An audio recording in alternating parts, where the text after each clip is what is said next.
And that's what I think about all the minorities. Oh, we're not live, are we? Oh, Oh, I said I loved them all.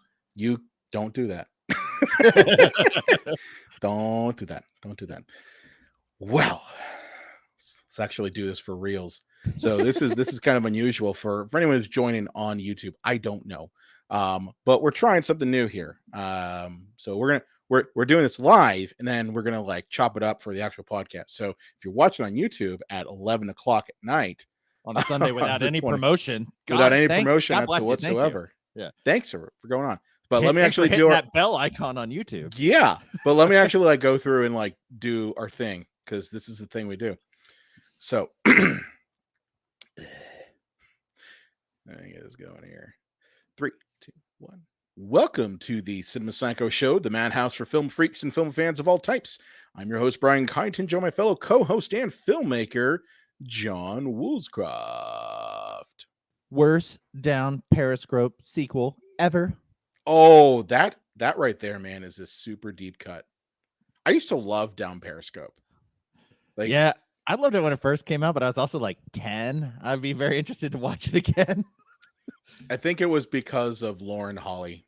Like that was the reason. There's that's a bad movie nowadays. Like if you try to watch it now, it is very cringeworthy. But yeah, now Down Periscope used to be a favorite. Like I used to love What's His Face, who was like the weirdo on. I mean, they're all weirdos on there, but like the one guy who was like the dolphin voices and stuff. No, he was like electrocuting himself. Oh yeah, yeah, like he would electrocute himself to like for comms. We know where you can electrocute yourself and bet on it. Money Plane. Money Plane. Yes, we're on episode 237. And this week, after doing, such a great movie with like the Batman, we felt we had to follow up such an awesome movie with an equally awesomely bad shit film. And we get that with Money Plane. So it's all about balance. It's yin and shit. It really is. You're not wrong. Now, for those of you who are listening, you're going to notice that my voice is not as buttery awesome as it usually is, and that's because I'm dealing with the back half of a head cold, because little kid germs knock adults on their ass. Like it is without a doubt the most bizarro thing. Little kids are petri dishes, man. They really are. They really are. So my voice is shit, but I'm if you see me here, because again we're doing this with YouTube today, I'll be drinking water, so that's a thing. And I just got off work where there's beer, so I will be drinking beer because I mean that's cool. That's always cool. I was there for 13 hours today. It's beer time. You did 13 hours today. Damn, boy. When you're running events, shit happens. Was there any good events? Were there any good events today? No, at the row house. No, they all sucked. Actually, all sucked. You know what I did see? You know, I did see that was actually pretty cool. Did I see that the little movie you worked on, Sist, got picked up for some distro? Yeah, finally. Yeah, boy. Good stuff there. Yeah, we got to watch that, by the way, because I've yet to see it. Have you seen? You've seen it yet, right? Yep. Okay. Yeah, we had like a watch party through Zoom or something like that for the cast and crew and stuff. Yeah, it turned out very well. And it's one of those things that don't expect going into this to think like the monster effects are going to like be realistic. It's supposed to be like a 50s or 60s. I mean, horror movie? Do people really think that it's sort of George Hardy and Greg Sestero? Yeah. I mean, you know who it is going in, right? Like I knew who it was. Like, I mean, that's great. Yeah. But speaking of B movies, talk Money Plane today. Now, this movie I did not know anything about. John, this was another one of these why do you do this to me movies? Like you do this to me all the time where you like, like there have been times I've messaged you and I've been like, okay, well, John, what's a good movie to watch? And you'll give me like some really good picks. Like Lauren and I, we watched what was it, The Night House. Mm-hmm. And that was one of your suggestions and we loved it. But then at the same time, you will give me these movies. Yeah. Like, I don't get it. I seriously don't. But anyway, yeah. Money Plane. I had no idea what the fuck this movie was. And you put this on my doorstep, and I can't believe it. Like, I was watching just going like, are they really doing that? And then I saw like the actual people in it, and I'm like, Denise Richards, Kelsey Grammer, all three of the Lawrence brothers, which The Edge. No, not The Edge. This isn't U2. That's right. This is the rated R superstar. Yes, Edge. yes. Adam Copeland. Edge from WWE. And Thomas Jane, the Punisher, he's in it. Most underused person in the whole movie, besides Edge himself. Sorry, told you. Back end of a cold. So yeah, you gave me this movie and I watched it, and the whole time watching, I'm just going like, what? Well, I think that this is one of those, and I'm sure a lot of people are not going to know what I'm talking about. But there's a term that's been done for geezer teasers. Is that okay? So can you explain to me what a geezer teaser is? Yeah, and we've recently found out about the situation with Bruce Willis, and I mean, that's rough to hear, but before we knew all that, he was the king of the geezer teaser, which are movies that, I don't know, John Travolta, pretty much. John Cusack, Nick Cage, a lot of guys, are in this. Like, if you're ever at like the grocery store and they got one of those red boxes there, and you see a movie and you go, "Hey, I remember that actor, but I've never heard of that movie." It's one of these kind of things where they get a budget of like $800,000, and it's usually an action movie. It's some famous person that you remember in the movie, and what happens is 700,000 of that. No, let's call it 780,000 of that $800,000 budget goes to this one name actor. They bring him on for maybe a weekend, shoot their scenes as quickly as possible, usually with them sitting in a chair, being fed their lines right in front of the camera, green screen kind of stuff, over the phone, whatever they can to cut around it. And then that famous person leaves, and then they take whatever pittance left of the money they have to try to cut together an action adventure movie. But they already know they don't care how this turns out. It's only there to turn a profit, and they don't have enough money to make a good movie in the first place, even if the script was any good, which it's not. And then they pump these out to Redbox and, all those like streaming services like Tubi and shit like that. I won't shit on Tubi. Yeah. I've known a lot of filmmakers, especially my friend Steve Rosinski. They've had a lot of success on Tubi. So Voodoo. I won't shit on, So I won't shit on them. But I'm just saying, like, I feel terrible about the whole Bruce Willis thing because I know we shit on him. We didn't know any better. Yeah. We're assholes. We know that. But I mean, honestly, I feel terrible for him because, getting diagnosed with any sort of disease is horrible enough, especially something that affects your livelihood, being able to act. That's literally what the man did. So I feel terrible for him. But then again, I look at like John Travolta. So there's no excuse for that one. Yeah, as far as we know, but this is a weird one. This is a very bizarre, because this isn't really. I don't know if this was necessarily be a geezer teaser. I mean, the Kelsey Grammer angle totally, but like this was a Lawrence brother movie. Like, and it could be a combination. It could be the Lawrence brothers trying to start their own production company or like get off the ground. But Kelsey Grammer is easily like your 8th biggest geezer teaser you could get for your movie. Yeah. This was so weird. So, I when I saw that the Lawrence brothers were the ones behind it, that right there was better than the Kelsey Grammer thing. Don't get me wrong. Kelsey Grammer being in this literally made this movie palatable because every scene that he was in was quite literally the best scene. Like, you could tell that Kelsey Grammer is having fun. Now, that's whatever. I mean, he was Beast a couple years ago, and now he's Darius Emmanuel Grouch the Third, also known as the Rumble. No. You You got to pause there. You got to give at least 5 beats. But well, he's got to puff out the cigar. Yeah. Okay. The rumble. Yeah. Because, you know, you've got the name Grouch. I mean, honestly, like your nickname's Oscar at that point. Like, I'm sorry. I don't care. You could come up with anything. Now I get that Darius Emmanuel Grouch's life story is that he was made fun of for his entire existence compared to the Oscar the Grouch. And so that's why he came up with the nickname the Rumble. Because it sounds badass. Well, I think in the original script, his name was Darius Emmanuel Bad Guy the Third. Bad Guy McBad Guy. It's a little too on the nose. Yeah. Yeah. But anyway, Fraser Crane. Yeah. Speaking of which, there are some hilarious videos, and I'm gonna link to them when we actually post this episode online to our podcast. And I'll put them in the YouTube thing here. But there are some fantastic mashups of lines from Darius Emmanuel Grouch III that I cracked up. There's my absolute favorite is the little toaster that could. Remember that movie from like the 80s?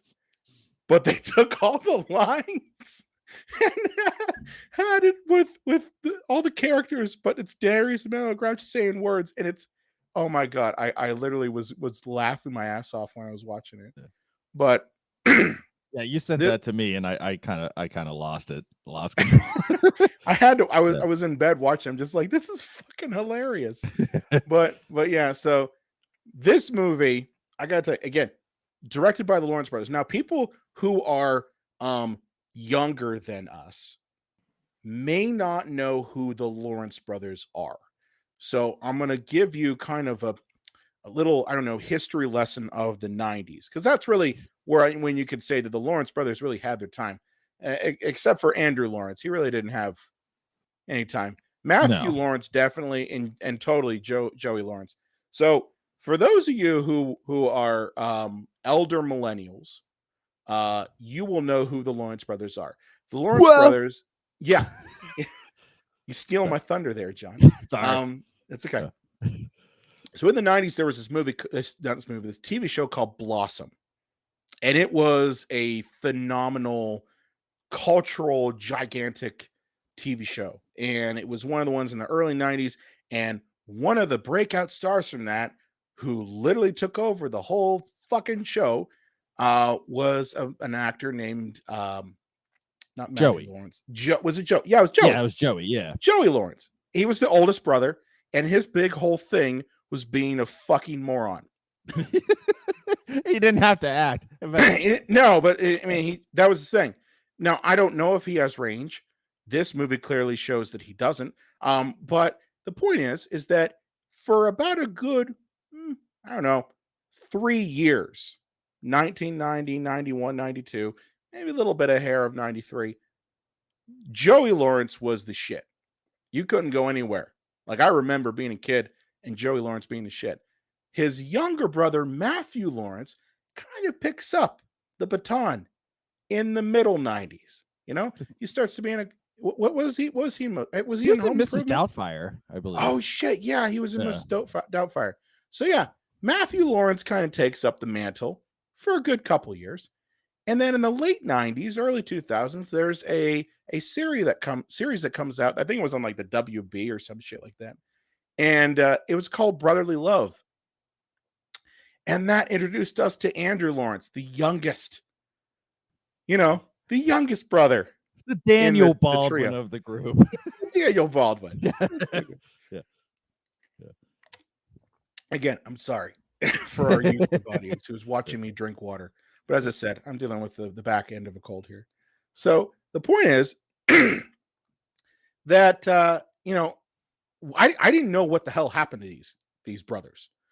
Because pretty much through the 2000s and the 2010s, you really didn't hear anything from them. So when I saw this, and I'm like, holy shit, not only is this movie directed by the youngest Lawrence brother, Andrew, but it features Matthew Lawrence in possibly the worst Texan outfit I've ever seen, with the worst mustache on an actor I've ever seen. And Joey Lawrence is clearly sporting Ken doll hair plugs. Like, wow. yeah. You can't lose that hair when you're Joey Lawrence, baby. And he was known for the hair. Like, he had long hair, the long hair, leather jacket, and like, acid wash jeans. That was the Joey Lawrence look. Don't forget the flannel shirt tied around the waist. Because we need to have that. Yeah, makes no sense. That was like we were only there as observers for that one. That wasn't like in the shit. That wasn't really our thing. Gen Xers will probably feel more for the Lawrence brothers than we do. But yeah, so that's who made this movie. And what's hilarious about this is that this movie features a bunch of C-list names just in them. Yeah. And that's, I think, what's unusual about this B movie is we've seen some B movies that are totally awful, and feature no known talent. But this movie is unique in that it is a shit film, but features some okay names. Yeah. And well, yeah, and the thing is, like, I hate to say it, and I'm not saying this, I'm saying this is how Hollywood looks at it. Denise Richards being in her 40s, she might as well be dead. So they're like, but she's a name, so that's horrible. They put her there. I'm not saying it. I know you're not. I know you're not saying it. I know, and it totally is a Hollywood thing that they will say that yes, this is that's a problem. But she's a name, and if somebody sees it, like they think, oh, and they remember Wild Things, and they get a half a chub, and then they rent it from the Red Box. I don't think anyone gets half a chub from Wild Things. You get a full chub from Wild Things. Yeah, it's like, oh no, I'm in the middle of Walmart. And I got to see Wild Things, and you're just like, I gotta go to the bathroom. I'll be right back. In the Walmart bathroom, which is one of the worst places ever to have an erection, or it is for anything really. To go to the bathroom, it's the worst place ever.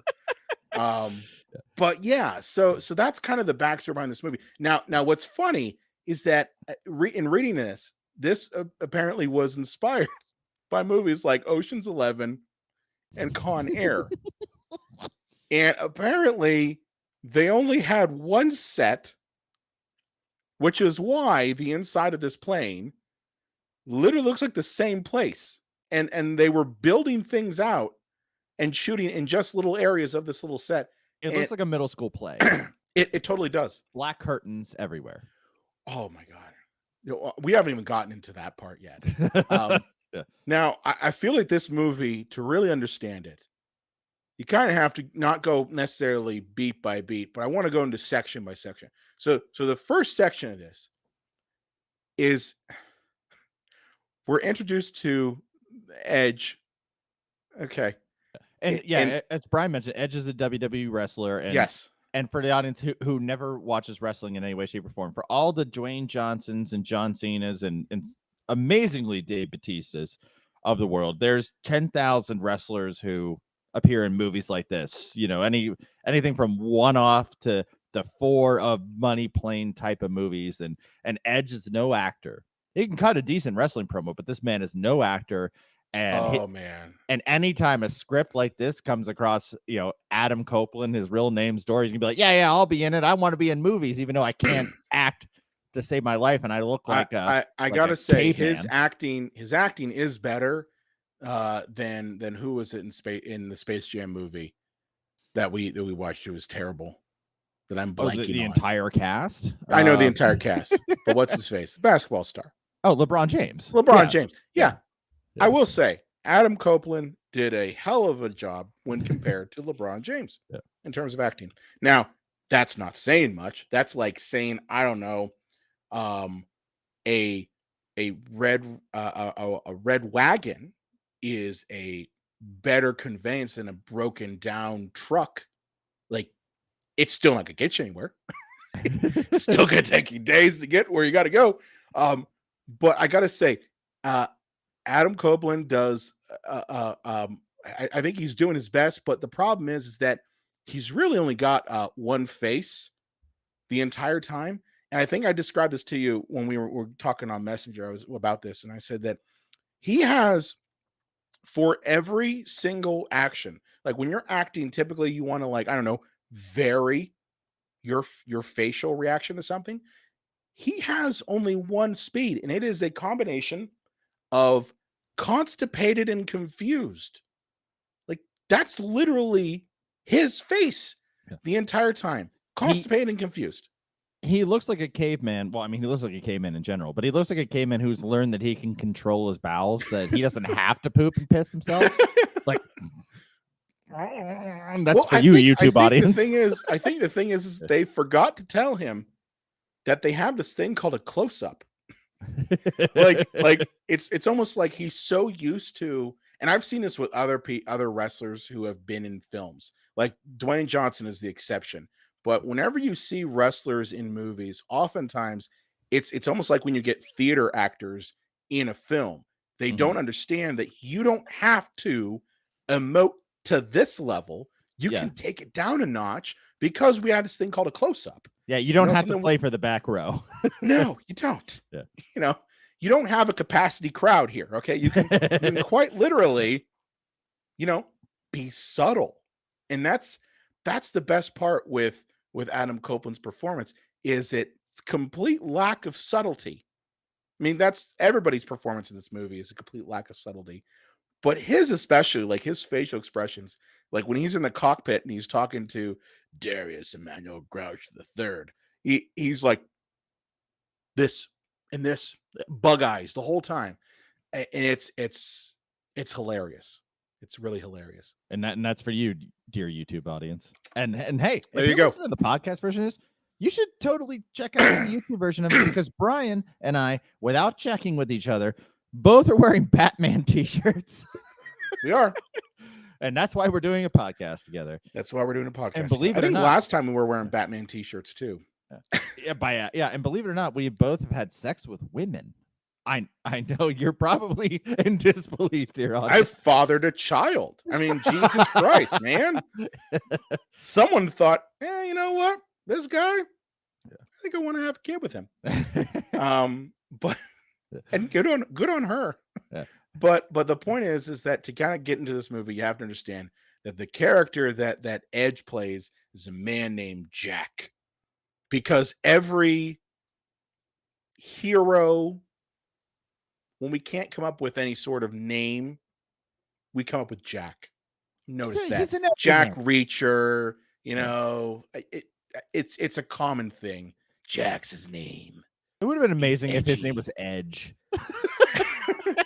Just don't confuse him. Just call him Edge. Yeah. I'm embodying the character. My name is Edge. I get it. I get that's WWE, but you're supposed to be robbing an art gallery. Yeah. Which, by the way, love the subtext of putting the most bare bones lower third on a film. Art gallery. Money plane terminal. Yeah. That's a common thing you'll see in this movie, is literally someone's job was to do the graphics, and they were like, well, what sort of graphics are we going to put in here? We're going to come up with the name of the art gallery, maybe show, I don't know, B-roll of it. No. Don't do any of that. Just put in lower third. Money plane terminal. Yeah. Art gallery. And I will say this, because I always, people that are like, well, they probably just phoned it in because it was a shit movie and they knew that, or they weren't getting paid that much money. Always, I'm a big proponent in, if you signed up for the project, always give it your most. And if the pay sucks so much, leave the project. Like, don't sabotage it by literally just shitting through the editing or shitting through the graphics or things like that. And this movie, you could tell nobody believed in this project. No, nobody. No. Well, I mean, I don't think anyone phoned this movie in. I really think that, and that's why I think this movie does stick out more, and why people really gravitate towards it is not just because the name's involved. I really think that people watch this movie and they do see that these people are trying. They're just not very good. Yeah. That's the key there is. And I also got to go back to this. Your director does have a influence on your performance. And I'm not one of these believers who says the director doesn't do shit. No. The director really does shape the performance. They put the actors in a situation that they then come up with that solution to the problem. And I put a lot of the issues on this movie on two things: the writing, which is, you know, terrible, and I mean, the concept alone is terrible. The concept of a casino in an airplane. Yeah, Like, and yeah, for just a little bit of background, if anybody's aware of maritime law, the idea is that if you're on a ship, there's a certain part where you're out in like uncharted waters where you can commit any crime because there's no jurisdiction. there's no government. So somebody said, "What about that?" But on a plane with Caveman Edge and Frasier and whatever's Without left really of Denise realizing Richards. that there's this thing in an airplane. It's called air, and it's called turbulence. And if you've ever been on a plane, you know that planes don't just stay very still. Like, there are times when you're on a plane where it goes up and it goes down. It's not like a cruise ship, which that's why, you know, cruise ships are so large. And I mean, for the most part, you're not really going to run into, you know, crazy ass waves all the time. Yeah. That's why they're able to do things like casinos on cruise ships. But an airplane is an entirely different beast. So the concept alone is stupid. It's just fucking stupid. It would have to be the size of Air Force One. And yeah, Brian, as you mentioned, like on a cruise ship, like you also have like a room. Yeah. You know, and like you probably don't have that on a plane again, unless it's the size of Air Force fuckity one. So well, we never see the plane. We only see stock footage of the plane. But like the point I'm trying to get across is that, and it's going back to my point, the concept's terrible. So the script is terrible. And I'm sorry, but Andrew Lawrence is terrible as a director. It's fucking terrible. Who would have thought? That's the only way. Lawrence brother. That's the only way that I can put this is that Andrew Lawrence must not know how the fuck to direct humans, because you've got Kelsey Grammer, who, by all accounts, I mean, he's had some personal issues in his life, especially with like his marriages. But the point is like, I've seen Kelsey Grammer in good things. I've seen Denise Richards in good things. I've seen Thomas. Come on. I'm giving Brian a very accusatory face. Starship Troopers is a good movie. Okay? Yeah, but she was purposely cast because she's terrible. Shut up. I've seen Thomas Jane in good things. Fair. Okay. You can't just blame the actors as phone it in. I really don't think it. I think it's called they're giving a shit director and a shit story, and they don't know what the fuck to do. Like that's why I think the biggest problem is with this movie. And that's just to give you some backstory here. But to jump into the plot here, again, plot's stupid. Edge, and I have someone refer to him as Edge because that's who he is. Yeah. He is a career criminal who has to steal. In the beginning part of this, he's stealing a painting from an art gallery, and he of course, because the story's terrible, we get a lot of voiceover. Now, John, what's your take on voiceover in a film? Are you a fan of it, or do you think that it's lazy writing? I always am a big proponent of the old adage, tell, don't show when it comes to film. You mean like radio plays? Yeah, exactly. No, but look, I am king of that with low budget short films where I don't have a lot of time, I don't have a lot of budget, I need to get a lot of stuff across. So like the film critic in me wants to shit all over them for it, but the filmmaker in me has a little bit of sympathy for them being like, we need to tell everybody everything because we don't have any money or time or skill. So see, I'm of the adage that if you have to tell everything, then what just spend some time. It doesn't take much. Like, you're telling me you could not at all just, I don't know, come up with like a day of, instead of going on the fucking money plane set that you have, that maybe you just show a little bit of that backstory. Like, it doesn't take much. But that's the thing is, and that's what I'm saying. Like, I put a lot of the blame on Andrew Lawrence because clearly he was more concerned with acting in his film. Okay, because he is in it. He plays, I think, what was he play? Is it Izzy or something? I think that's what his name is. It's one of the gamblers, right? Am I getting my Lawrence brothers straight? Iggy. Yeah, no. He's not one of the gamblers. He's the little guy on the ground. Oh yeah. God, yeah. There's so many Lawrences. Who has the firefight, and the drone helps him out with the gun that's just mounted on it. Handgun, by the way. We're losing it. We're losing on this movie. This one's all over the place, just like the movie. So my point is that I put a lot of the blame on him, because in the beginning of this, we really just get voiceover from Edge talking about how he has to have a plan A and a plan B, and you got to have a backup plan, and you got to have your crew. And that's when we get all our introductions to the crew, which of course is the most stereotypical crew you've got. You've got your moron, your sexy chick, your lovable sidekick, and that's it, Well, don't forget too that we realize that this is like one last heist because he's a family man and he loves his family wife, Denise Richards, and he loves his family daughter. Family. And he wants to be a family with his family. And when he gets back, he's gonna family the family out of this family. And I mean, he's gonna family the family out of Denise Richards. And she's like, I don't know. This one seems really dangerous. He's like the Rumble and shit. And he's like, no, baby. You know me. I can get out of anywhere because I'm so smooth. She's like, I know you're smooth, baby, but you look like a caveman and you're really stupid. You've really thought about this one a lot, haven't you? Whole time you're watching Money Plane, you're just putting a porn fantasy right in your brain about what's happening there. Just because before this you watched Wild Things. Yeah. It was like, and I know you were great at WrestleMania 17 and the TLC match, but you can't survive everything.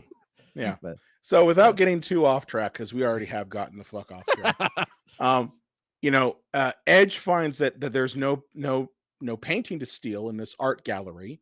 And he's basically kind of shit out of luck because his client is Darius Emmanuel Grouch III, also known as the Rumble. And this scene, again, we've kind of gone off the rails on this episode, and that's okay. This is what happens with these movies. It is. So I love the fact, and this makes no sense to me, that even though Edge is working for this guy, it's necessary for Darius Emmanuel Grouch III to introduce himself after the fact. Like, it doesn't make any sense to me. Like if you're working for this guy already, why are you introducing yourself? Like, that would be like, John, I've known you for years, and I just came up to you and said, hi, my name is Brian Coddington. Yeah. Even though I've known you for years. Like, that makes no sense. I'm surprised it wasn't even that cheap line. Like, it kind of reminds me of like New Hope, like, I'm right here, Jabba. I mean, well, in the remastered ones where it's like, and so we know that's Jabba. The shit ones. Yeah. Yeah. I'm surprised Edge didn't walk in and be like, you act like I don't know that you're Darius Emmanuel Grouch III. Also known as the Rumble. The Rumble.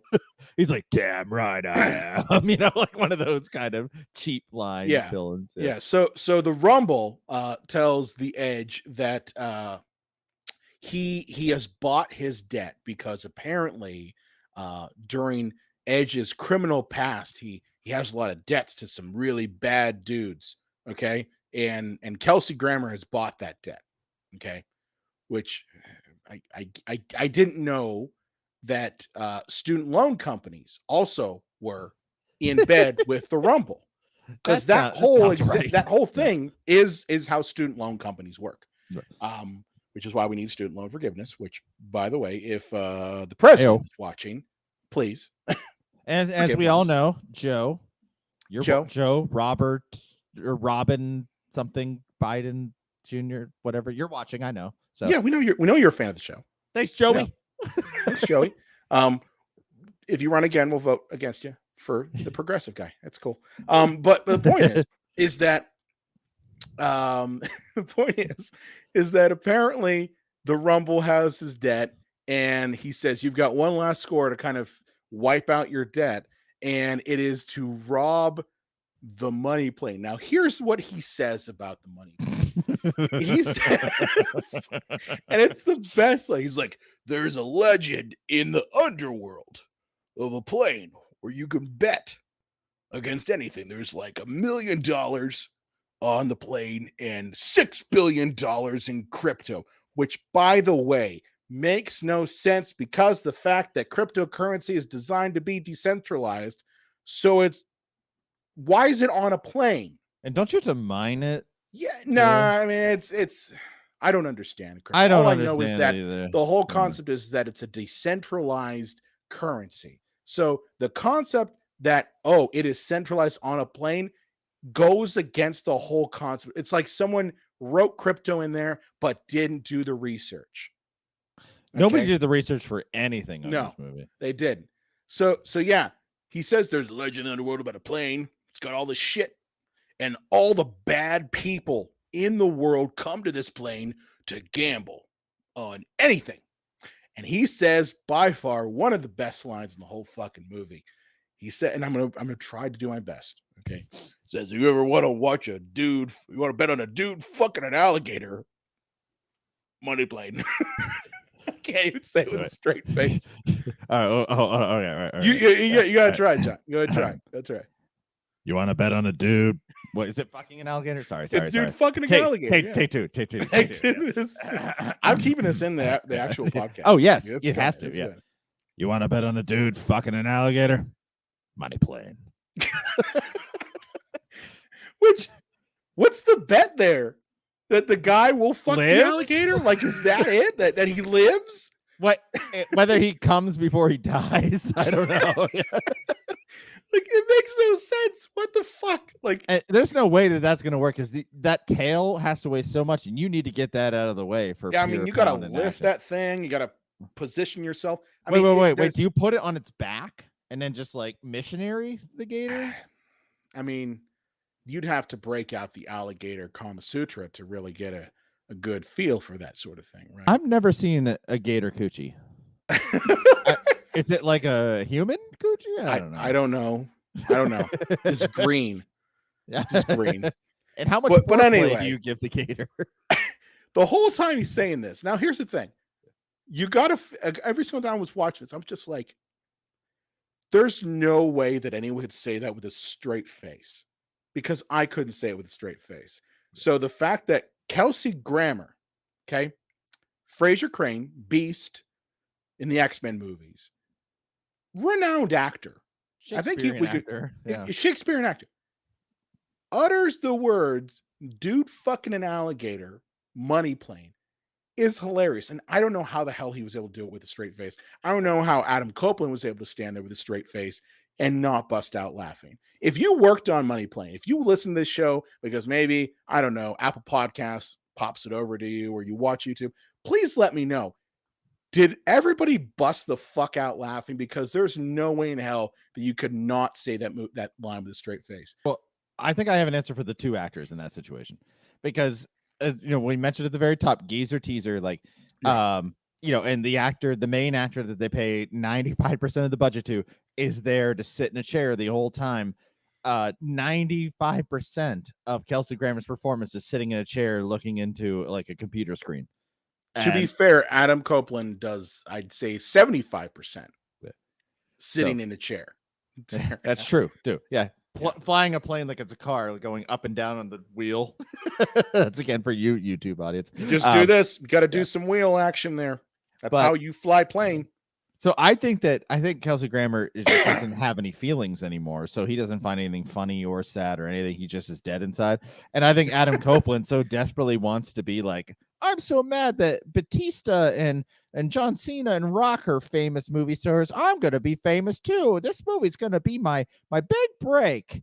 And so he's like, he's not going to crack up because like, oh no, I can't take any chance of halting my amazing acting career. This is the start. This is what in my Wikipedia, this is going to be the start of my acting career, of my multi-Oscar career. But yeah, so the whole concept is they got to rob the money plane. They the plan that they come up with is so laughable and makes zero sense.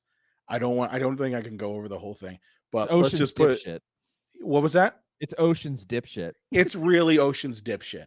Okay. So the whole concept here is that Edge is going to pretend to be some human trafficker that his one person in his crew killed already because, convenient plot.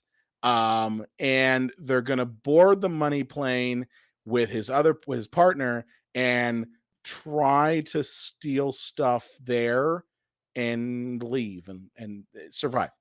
They're going to jump off the plane, too. Jump off the plane. After they digitize the cryptocurrency, which they could just do from the ground. Could they not? Well, that's the whole thing is that what's his face, the director of the film, is on the ground, okay?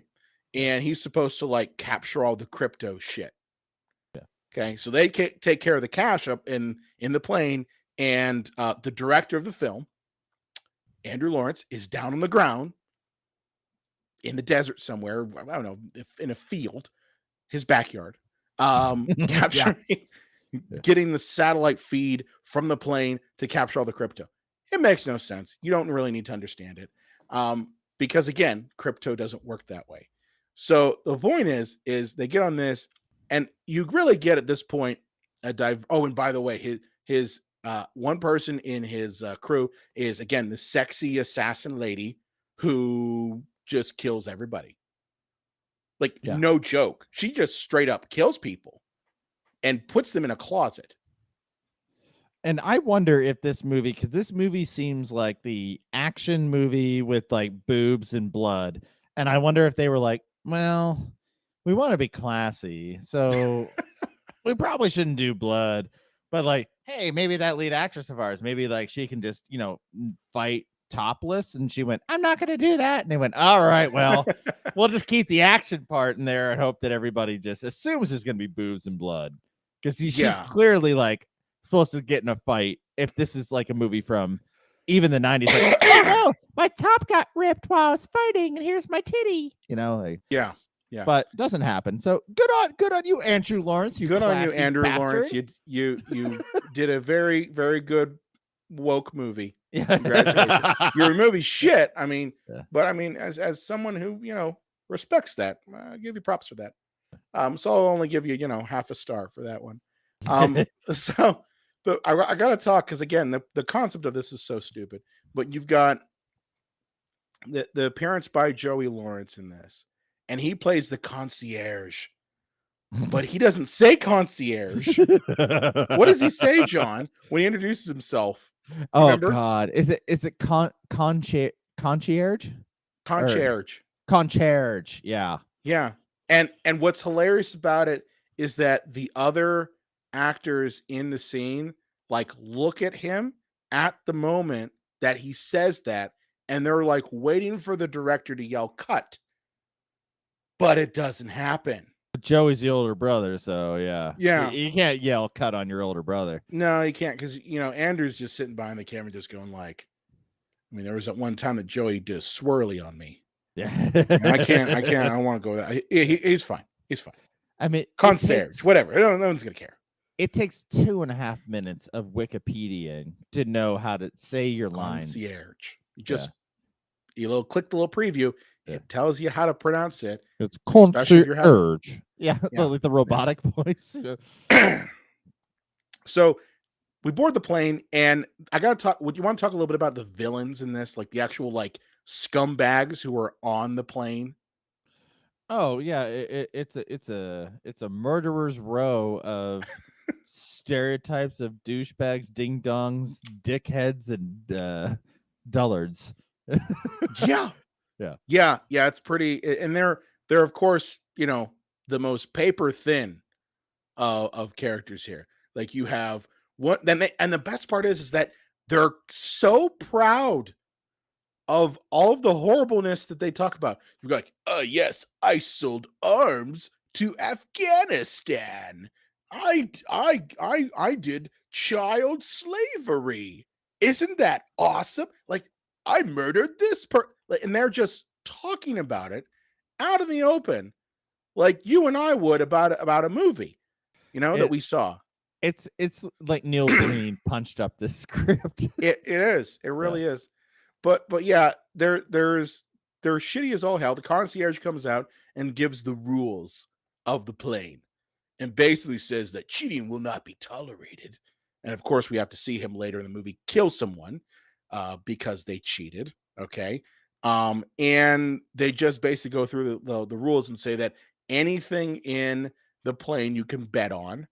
And do you want to talk a little bit about the bets and some of the games that actually are showcased in this film? Because they're not your ordinary like poker, although that is there. Well, real quick, I thought Mr. Rumble set up that like there would be men fucking gators. I thought the whole point there was no men fucking gators.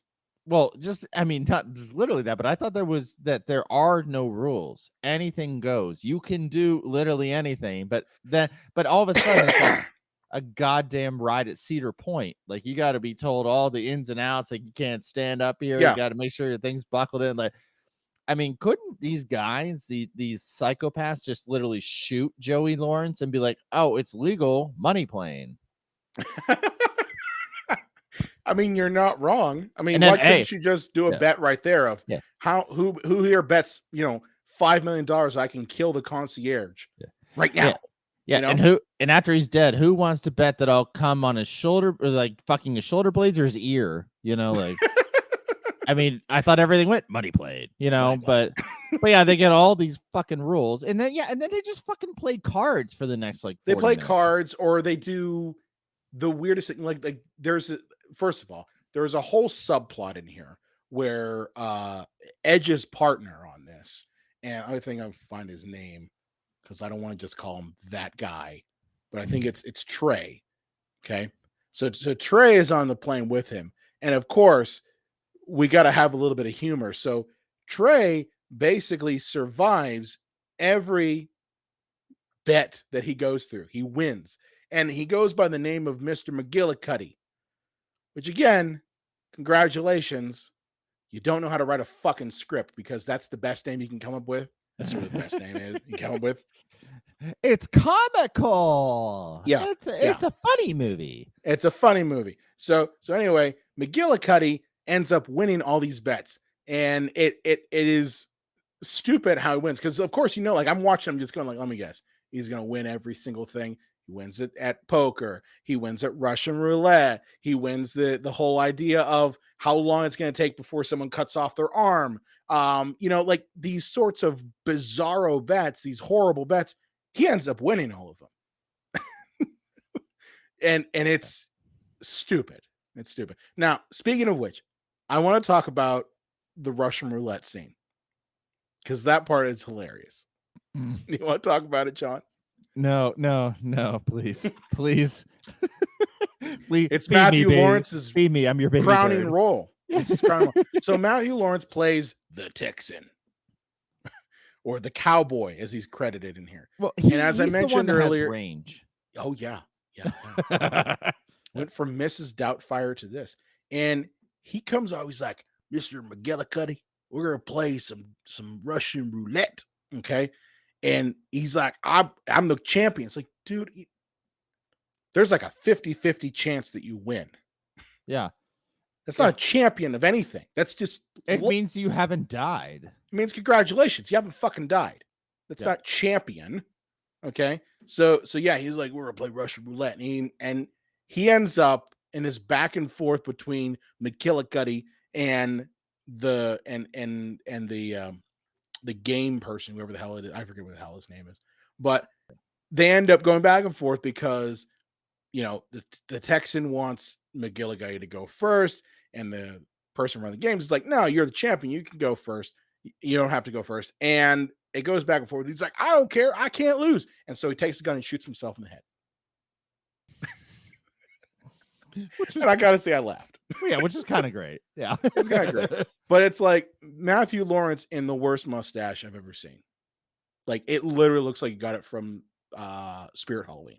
just Just grow. slapped it on there. I mean, just either grow a real mustache or don't have one. There's nothing in the role that required you to have a mustache. Not every cowboy has to have a mustache. I mean, if it was like the Tom Selleck story, I would get it. Because then you need to have a mustache. Yeah. So the point is that like that's one of the ridiculous things. But yeah, there's no dude fucking an alligator, Money Plane. None of that. So while all this is going on, you've got Edge getting into the cockpit. Now here's the funny thing. He gets in the cockpit, beats the shit out of the captain, and forgets that airplanes have co-pilots. Yeah. Like, no joke. That's supposed to be his like real charming moment where he goes, "Oh, I forgot the co-pilot." And the co-pilot kicks his ass. Yeah. Like, kicks his ass completely. And has one of the most bizarre fights, which I'm just going like, Edge is pulling all of his fucking punches in this fight. Because I'm like, you hire this guy to do all these fights, and he's losing out to the co-pilot. Co-pilot ends up getting knocked out. But then here's the bizarre part, and this is the part I don't understand. He spends the rest of the movie in the cockpit. The Edge, or Edge, okay? Not the Edge, that's you too. But Edge, he spends the rest of the movie. This is the guy you hire to do fighting. That's literally all he's got. Yes, he spends his whole time, with the exception of like the last bit, in the cockpit of the plane while everything else happens outside of it. It makes no sense. Well, see, I hope they didn't hire Edge for like fighting and stuff, because like there's a term in special effects, not special effects fighting, but stunt fighting, called potatoing, and that's what they do in professional wrestling. Is that like, are they hitting each other? Yes. Are they pulling the punches? Of course, but like, they are hitting each other, and it does hurt. But when you're on a film set, you don't really potato a guy. Like, no, you got to pull the punches. So like, if you think you're hiring a wrestler to like fake hit somebody, you're making you've hired the wrong person. Yeah. That's what it is. You've hired the wrong person. But yeah, he spends his whole time in the plane, in the cockpit of the plane, while everything else happens around him. The sexy woman on his team ends up she stabs some guy with a shoe. Yeah. Oh yeah, correctly. Yeah, she sex fights everybody. She sex fights everybody and puts them in one little closet. Yeah. And I think she even I think she smashes some guy into a DVD player. Like literally into his There's a server fight that happens during this whole thing. And no joke, the servers are actually CD and DVD players. Like literally a CD pops out and falls on the ground. The server. That's my Dr. Evil air quotes impression. Yeah. So while this is going on, Edge decides that I forgot to mention. So Thomas Jane, the Punisher, okay, is Edge's best friend for reasons. Okay. And he's kind of, I would call him like the Deus Ex Machina of the movie. Like whenever shit's about to go down, Thomas Jane shows up. So while this is going on, apparently the Rumble is trying to kill like Edge's family at the same time, and like kill Andrew Lawrence, who's out in the like, it doesn't make any sense. Like, these are the guys who are robbing shit for you. Well, he's the baddest motherfucker on the planet. He's not. He's not at all. So yeah, there's a scene, and it makes no sense in the movie. That Andrew Lawrence is on the ground. Again, the director is on the ground, and he's getting like ambushed by all of the Rumble's men for, again, reasons I don't understand why. And Thomas Jane comes to his rescue, not by just like showing up and being Thomas Jane, the Punisher, and like killing everybody. No. We get instead a gun shootout with a drone. And we're not talking about like a Predator drone. We're talking like, I don't know, your Walmart drone. Yeah, one you can buy like Target for like yes. maybe $2.25. Yes. Yeah. And the best part about it, folks, is that this drone is packing. It's packing a handgun that just goes pew pew pew pew, because drones can do that apparently. Hey, they needed to pay that grammar money. They don't got money for Predator Well, here's drones. what I don't get. This is what I just don't understand. It's not hard to just find stock footage of a drone. Like, you're telling me you couldn't find stock footage of a drone? You hired a VFX company. If you actually look in the credits, they hired a VFX company. You're telling me they couldn't put together a 3D model of a drone, just even After Effects, just flying around and like shooting people? Couldn't do it. So it tells me that, and the funny thing is I actually looked up like the VFX company that they hired, and they actually do some pretty decent stuff. So that tells me that they just didn't give them any money to do anything. And they said, fuck you. Decent. Yeah. And they said, fuck you. Because the VFX in this movie, and I'm going to jump to that next, is really shitty, for lack of a better term. It is quite literally the copy paste, boom, boom, whiz, whiz, bang, bang VFX. There's nothing really there. It's not color corrected. It's not actually integrated in. It's shitty. And they just slapped it in there and just called it a day. That part they totally phoned in. And at least again, it's the same aspect ratio. It is. Yeah. Yeah. So yeah, there's this shootout with the drone. The drone kills everybody because Thomas Jane, the Punisher, is operating it, of course. And then, of course, down the line, apparently they come after him directly. And that's when he finally decides to, I don't know, be a badass and shoot people. But yeah, while they're robbing the money plane, this shit happens. Edge decides that he's not going to steal for Darius Emmanuel Grouch III, the Rumble. He's instead going to just rip off the money plane and donate all of that stuff to charities that have been affected by the bad people. And this is where you get I say this is the second best line in the movie. It's Edge calling the Rumble a little bitch. I think you're just a little bitch. I think you're just a little bitch. What? Yeah, what? I am Darius Emmanuel Grouch III, the Rumble. I am the baddest motherfucker on the planet. And what's funny is he kind of what Edge does in this is he kind of pulls a Michael Keaton in Batman Returns. Do you remember in Batman Returns when Bruce Wayne decided he was going to turn the city of Gotham against Penguin? So he records. Yeah. He records Danny DeVito calling Gotham. What was it? Don't worry. I played this city. I'll take care of the wretched, squealing pinheads of Gotham. Yeah. You have to admit, I played this stinking city like a heart from hell. Yeah, because you need to do that. But the point is he does the same move.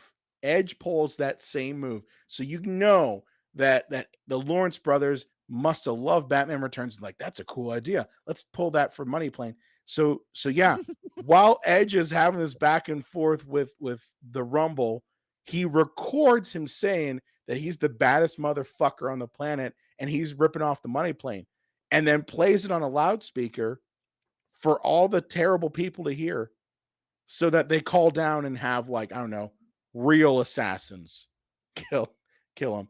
So it's kind of brilliant. Unrealistic as shit, But yeah, so what ends up happening is Edge steals all the shit and opens a door in the airplane, and this has got to be, no joke, the weakest ass fan in any movie. So they open up the plane, and sure enough, there's just a fan on the outside that's just blowing a light breeze out into the plane. And I'm just going like, this is decompression, dude. Like, yeah, you would be sucked out. You wouldn't, and they're just like, no problems. Like, you're what, 25,000 feet up in the air, more than that, 40,000 feet. And these poor actors are just there to like do what they're told, and like, yeah, oh, there's no air pressure. Okay, I'm not going to respond to anything. Yeah, and they're just like, it almost looks like they're throwing the money out because the weak ass wind isn't doing its job. It's kind of like that scene in Ed Wood when Martin Landau is just taking the octopus legs and he's moving them all around. He's just moving around, I look like killing you. Oh, it does remind me, like when you said like Edge in the cockpit, it's like, hey, Mr. Wood, where's the cockpit? You're standing in it. You're standing. Yeah. Mr. Lawrence, where's the cockpit? Where's the cockpit? You're standing in it. Yeah. But yeah, so all the money flies out, and I just got to think to myself, I'm like, these guys just killed Darius Emmanuel Grouch, the Rumble, and they ripped off the money plane. Don't you think they're going to come after Edge and his crew? And I'm pretty sure his debt wasn't going to officially be paid off until he pulled this heist off. So he's still horribly in debt and probably going to die because they're going to come after him. Because like the bad people in the money plane probably are a little bit smarter, little bit than Kelsey Grammer. So it doesn't really make any sense how he got away, but he did. Well, and of course they're going to come after that decrepit old osteoporosis-ridden bitch, Denise Richards. I mean, he can't move now without her bones turning to dust. Because Hollywood. Because Hollywood. Yeah, it's sexism. Gotta love it. But yeah, so I'd say the last part I want to talk about with Money Plane is just the scene where the assassins are actually coming to kill the Rumble, and he realizes he's fucked. And one thing, he tries to lift a table to like throw it, like he gets and then realizes he can't do it. Yeah. So instead he grabs a gun and is like, Rumble time, and screams as he's shooting a gun. Oh my god! With some of the worst machine gun effects I've ever seen in my life. And it's no joke, just stock that's just thrown on. It's not even tried to blend in. Yeah. No one tried. Yeah, we're in the last 5 minutes of this picture. Fuck it. Yeah. Yeah. That's when you need to have the good stuff. That's the climax of the movie. Okay? If you don't have that shit in there, it's a bad movie. That's the last taste people have from the film. If they're still watching. But I don't think Andrew Lawrence cared. But yeah, that ending, it's glorious if you're thinking about it as a bad movie. It's terrible as trying to make sense of it. I know that for me, and for our audience who's actually listening, if you listen to this episode or watched it on YouTube, you probably know that this has been kind of a clusterfuck of an episode. And that's not by design. That's just because this movie's a clusterfuck. But with that said, John, do you have some final thoughts on Money Plane? I think Money Plane it's an interesting, because I like to break down when you're looking at terrible movies. Like if you've listened to any of our episodes on like Neil Breen or Tommy Wiseau and you've seen those things, like it's not that level of terrible. There's enough money for it to be not an F, but a D-. Like this is like when really bad meets a decent enough chunk of change. So if you're one of those people that can't watch bad movies that are just so piss poor, bottom of the toilet, like Last Vampire on Earth, kind of bad, like this has enough of a money budget behind it, budget. Yeah, that you can, that yeah, you might be able to laugh a little bit better at this because it's just, yeah, it's just it's a spectacular time in movie history of like what I call the red box wonder. I mean, for me, it really comes down to the only reason that this movie is memorable is because of the actors involved in it. I really think that if you had no name actors in this thing, then no one would watch it and Yeah, no one would know about it. And we say this all the time that a lot of indie films, they tend to grab some name. That's kind of a strategy of finding some name to put in it, and usually it's done for positive things. Usually, a movie might have a pretty decent script, it might have some budget behind it, and they just need a name in there to attract attention. Because unfortunately, in this industry, you can have Citizen Kane, but if no one knows who's in it and there's no name associated with it, then no one will watch it. And that's a common thing I see. So that's why you see, like Liam Neeson movies that are terrible, or they're Russell just kind of, Crowe. or Unhinged is a great film. But like you see these actors and they're like one name is in it, and a lot of time is mainly because they need that little extra oomph just to get distribution, just to make some money back on it. With this one, that is the unique thing about it, is that this terrible film has so many names associated with it. Denise Richard, Thomas Jane, the Lawrence brothers. Even if you want to say like, they had their time in the 90s, and they totally did. People love the Lawrence brothers back then. Yeah. They were the shit. And of course Kelsey Grammer and Edge. All of these actors are name actors, even if they're just like C and D listers. They still have a following. They still can be put on a poster. And that's what's unique about this, is that this massive shitball of a movie has that many names associated with it. Yeah. And it clearly says that Andrew Lawrence should never direct anything. I don't know. He got us talking about it.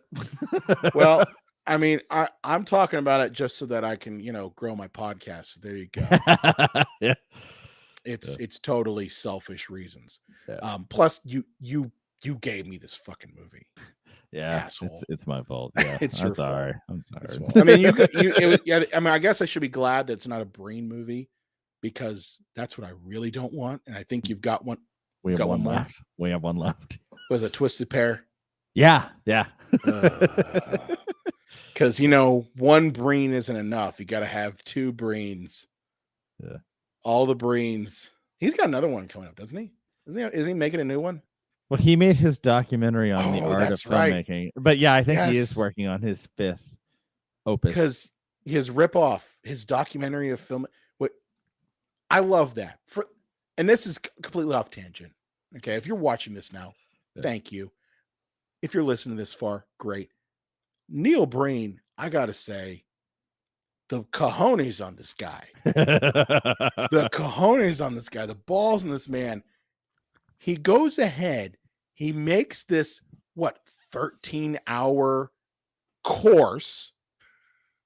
He calls it a documentary, and then markets it as like a like one of those master courses, like where you have like David Fincher teaching you directing, that you see advertised on YouTube on Facebook and YouTube.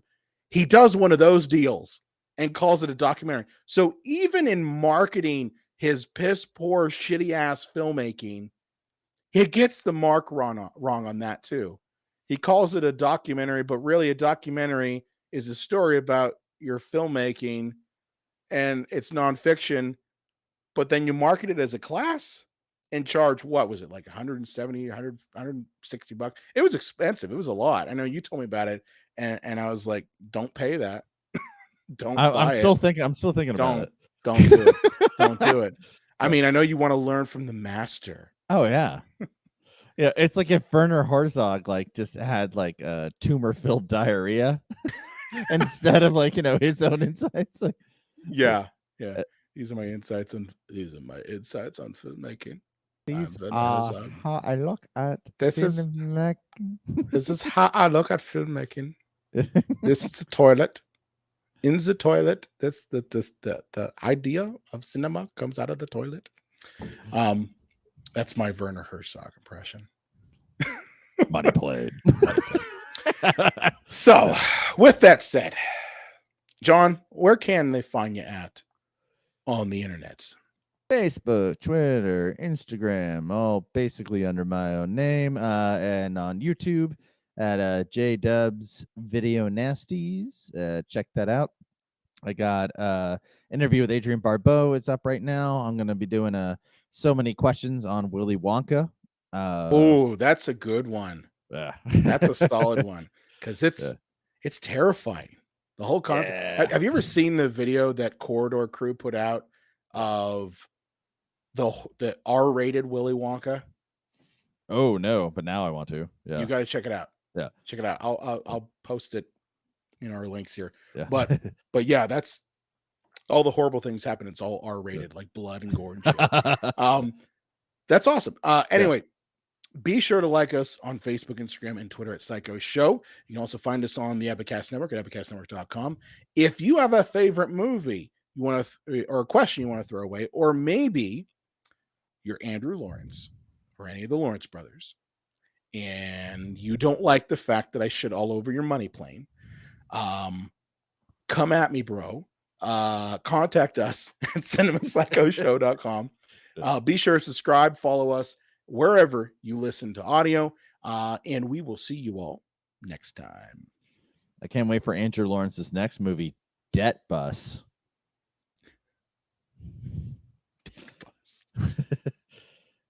You want to see a man not bet on an alligator fucking Debt Bus?